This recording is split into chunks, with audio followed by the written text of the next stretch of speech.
Hello అందరికీ. ఇవాళ మీకు గుమగుమలాడే గుత్తి వంకాయ కర్రీ ఎలా చేసుకోవాలో చూపిస్తాను. వచ్చేయండి.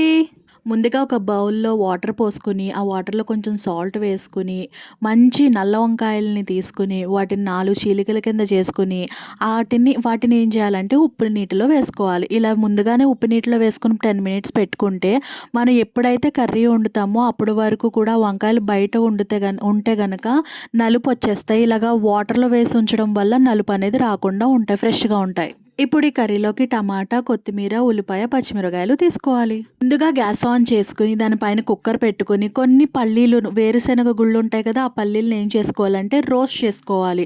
బాగా రోస్ట్ చేసుకోవాలి. ఈ పల్లీలే మనకి కర్రీకి గ్రేవీ ఇస్తాయి. చాలా టేస్టీగా ఉంటాయి. లో ఫ్లేమ్‌లో పెట్టుకొని బాగా రోస్ట్ చేసుకోవాలి పల్లీలన్నిటిని కూడా. అంటే రోస్ట్ అయినయి ఎలా తెలుస్తాయంటే పగులుతాయి కదా పల్లి మనకి అలాగా. తర్వాత దీంట్లో ఒక 2 స్పూన్స్ ధనియాలు వేసుకున్నాను.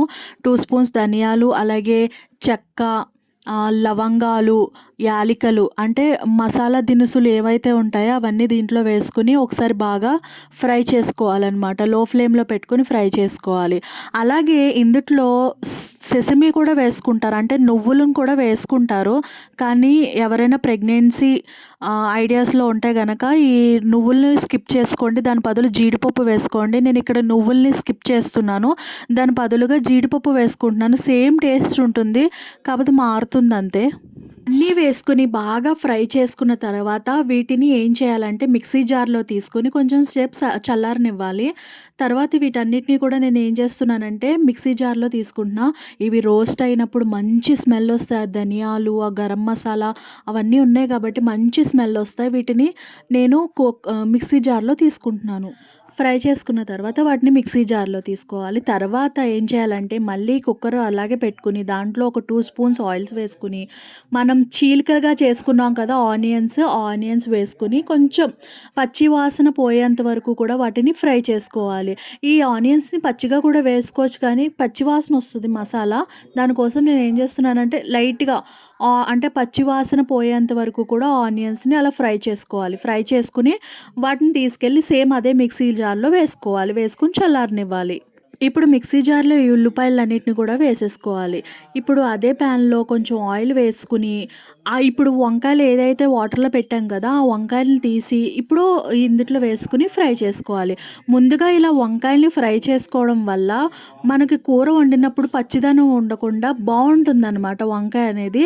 నేను అందుకే ముందుగా గుత్తి వంకాయ చేసినప్పుడు ఆయిల్‌లో కంపల్సరీగా ఫ్రై చేసి అంటే సగం మగ్గనిచ్చి తర్వాత దాన్ని కర్రీలాగా వండుతాను. అది చాలా బావుంటుంది. ఈసారి గుత్తి వంకాయ చేస్తే ట్రై చేయండి. ఇప్పుడు మిక్సీ జార్‌లో మనం టమాటా ముక్కని, అలాగే పచ్చిమిరపకాయలని, ఒక హాఫ్ టీ స్పూన్ అల్లం వెల్లుల్లిపాయ పేస్ట్‌ని, అలాగే కొత్తిమీర, పసుపు ఇవన్నీ వేసుకొని మొత్తం ఇదంతా కూడా మిక్సీ పట్టుకోవాలి. వాటర్ యాడ్ చేసుకుంటూ కూడా మెత్తగా మిక్సీ పట్టుకోవాలి. పేస్ట్‌లా చేసుకోవాలి. వంకాయల్ని బాగా ఫ్రై చేసి పెట్టుకున్నాం కదా పక్కన. ఇప్పుడు ఆ పేస్ట్‌ని ఆ వంకాయల్లో పెట్టుకొని అంటే అన్ని వంకాయల్లో పేస్ట్ పెట్టుకొని మిగతా సగం పేస్ట్ ఏం చేయాలంటే కుక్కర్‌లో వేసుకొని ఫ్రై చేసుకోవాలి. అంటే సగం పేస్ట్ వంకాయల్లో పెట్టుకుంటే సగం పేస్ట్ కుక్కర్‌లో వేసుకొని ఫ్రై చేసుకోవాలి. ఫ్రై చేసుకున్న తర్వాత ఇప్పుడు మనం వంకాయల్లో పేస్ట్ పెట్టుకున్నాం కదా! ఆ వంకాయలను కూడా ఇందుట్లో వేసేసుకోవాలనమాట. మొత్తం వేసేసుకొని మగ్గనిచ్చుకోవాలి. వంకాయలన్నీ కూడా వేసుకోవాలి. అలాగే మిక్సీలో కొంచెం పేస్ట్ అంతా కూడా అడుగున ఉండిపోతా ఉంటది. దాంట్లో కొన్ని వాటర్ వేసుకొని ఆ వాటర్‌ని కూడా ఇందుట్లో వేసుకోవచ్చు. అది లాస్ట్‌న వేస్తాను. ఇప్పుడు నేను ఆల్రెడీ వంకాయల పేస్ట్ పెట్టుకున్నాను కదా! ఆ వంకాయలన్నిటిని కూడా ఇందుట్లో వేసేసుకొని ఒకసారి బాగా తిప్పేసుకొని దీంట్లో ఉప్పు అనేది సరిపోయిందా లేదా అని చెక్ చేసుకోవాలి. చెక్ చేసుకొని ఒకవేళ సరిపోతే గనక మనం ఇందుట్లోనే సాల్ట్ అనేది యాడ్ చేసుకోవాలి. నేను సాల్ట్ అసలు ఫస్ట్ నుంచి ఇందుట్లోనే యాడ్ చేయలేదు. అందుకే ఇప్పుడు నేను సాల్ట్ కూడా ఒకసారి చెక్ చేసుకొని సాల్ట్ అనేది యాడ్ చేశాను. యాడ్ చేసి కారం వచ్చేసప్పటికి నేను ఒక 2 స్పూన్స్ కారం వేసాను. నేను అంత కారం వేసినా సరే కర్రీ అనేది ఆ జీడిపప్పు ఇవన్నీ పల్లీల పేస్ట్ వల్ల కలర్ అనేది వైట్‌గానే వచ్చింది. ఇప్పుడు దాంట్లో అదే మిక్సీ జార్ కడిగేసిన వాటర్ వేసేసి ఒకసారి మూత పెట్టేసి ఉంచేసాను. తర్వాత నేను దీన్ని కుక్కర్‌లో మూత పెట్టేసి సిమ్‌లో పెట్టి ఒక్క విజిల్ వచ్చే వరకు వెయిట్ చేశాననమాట. ఒక విజిల్ వచ్చిన తర్వాత మూత ఓపెన్ చేసి చూసి దీంట్లో ఇంగ్రీడియెంట్ ఏంటి అంటే గనక చింతపండు పులుసు. కొంచెం చింతపండు పులుసు వేసుకుంటే కొంచెం ట్యాంగీగా చాలా బావుంటుంది. ఇంకా మొత్తం ఒకసారి 5 మినిట్స్ లిడ్ క్లోజ్ చేసి 5 మినిట్స్ ఉంచిన తర్వాత మనకు ఆయిల్ అనేది పైకి తేలిపోతుంది. అప్పుడు మనకి కర్రీ రెడీ అయిపోయినట్టే. చూసారా ఎంత గ్రేవీగా అంటే దీన్ని చపాతీలో తినొచ్చు, పుల్కాస్‌లో తినొచ్చు, రైస్‌లో తినొచ్చు. చాలా ఈజీగా అయిపోతుంది.